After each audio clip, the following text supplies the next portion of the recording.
in his third round. Thought today would be a very important day for him, maybe as important as the final round, and he held up very, very well. We pick it up, third hole, but had a little problem off the tee. Not quite as strong with the driver as we've seen in the first 2 days, Jay. Yeah, right here you're thinking, oh my, everybody knew in the first three holes we were going to see whether he had it or if he didn't. Right here, people were wondering if he did.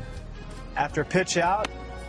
Look at this short game from Rory McIlroy. His wedge game has been impeccable all week. You see it right here. Spins it right into there, about a foot away for a tap-in par. Then we're going to see it again on the fourth hole. From the bunker, greenside bunker. Beautiful pitch shot by Rory McIlroy. This one almost went in. So damage control from McIlroy after the first four holes. He would tap in for par there. On the fifth hole, again, you get to see that easy flowing, well-balanced swing from the graduated rough, that is. And what a beautiful swing. Yeah, another great approach shot here. Right here, he's starting to get a little momentum here after a little shaky on number 3 and coming back on 4 or 5. But you got to start what you finish. He's able to do it right here. First birdie of the day.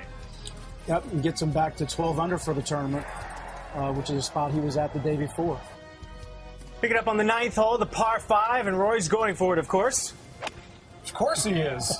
Rory always goes for it. Rory McIlroy doesn't lay up, neither does Rory McIlroy. Did you see the tiger twirl there a little bit after that shot? He had that tiger twirl going all day, and now this was so important. We're going to see it here. He two putts for the birdie here. Here's the eagle putt. He's going to miss this, but two putt. 2 under, 34 on the front side, no bogeys, exactly what he needed to do coming out with the lead. And with the exception of that shot we showed you on the third hole, pretty stress-free opening 9. Then he tackles the difficult 10th. Yeah, exactly. I mean, bogey is not a bad score on this hole. I mean, let's be honest. A little bit deep right here, rolls down into the bunker right there. He's going to have a difficult shot out because of where the pin is. And here's the putt for par that ultimately he'll miss.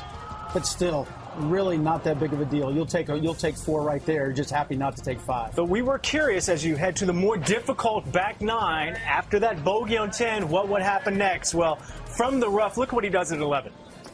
Absolutely just hits a great approach shot right there. Stuffs it right at the pin.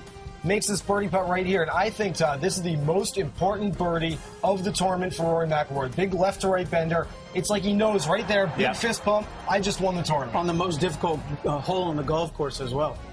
Move now to the 14th hole, and right in the middle of the fairway, and watch where this ends up. You know, stop me if you've heard this before. Laser-like irons. I mean, look at that. Look at the ball mark. Yeah. Look at the ball mark right next to the hole. And that leaves him this tough left to right putt. Oh, they're not tough for Rory McIlroy. That's tough for us. Tough for us. How about that? Moving on to the 17th hole. Todd, no 3 putts all week for Rory McIlroy. And here, well, he gets a little aggressive with it. Blows about 8 feet past. He's got a comebacker. And what does Rory McIlroy do? This, to me, was big, too. You talk about the birdie on 11 being big. But right here, again, at the end of the round, just to not 3-putt and not to make bogey, go to the final hole, having to make that par save.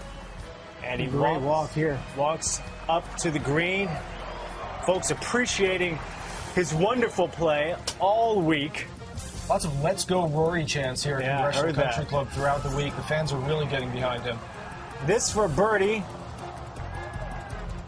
So a tap-in par for him, and Rory McIlroy finishes with a third round 68. 14 under par total after 54 holes. Phenomenal play by the young man who, again, just 22 years old.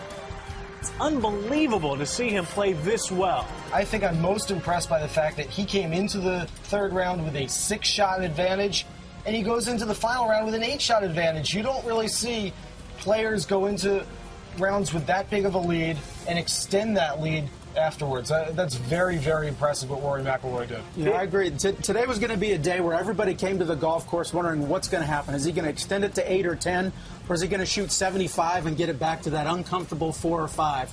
And now looking at that, he's going to take 8. Man, he's going to eat dinner well tonight And sleep really well, too. This golf course was set up well for him. They got a quarter of an inch of rain overnight. He hits the ball very high. He's very long, and you saw those great approach shots that he threw into these greens. As a matter of fact, the course played pretty easy today. 26 rounds under par. That is a third-round record here at the U.S. Open. You see some other scores there, too, and all of them under par on the first page of that leaderboard. Y.E. Yang, as you mentioned, 8 shots back. Jason Day, Lee Westwood, Robert Garrigus, great days for them, along with Frederick Jakobsen, Matt Kuchar, and Sergio Garcia. We're going to talk more about them a little later as we move through our leaderboard. You see the young Korean Kim there, who had a nice day. And again, every score that you see here under par.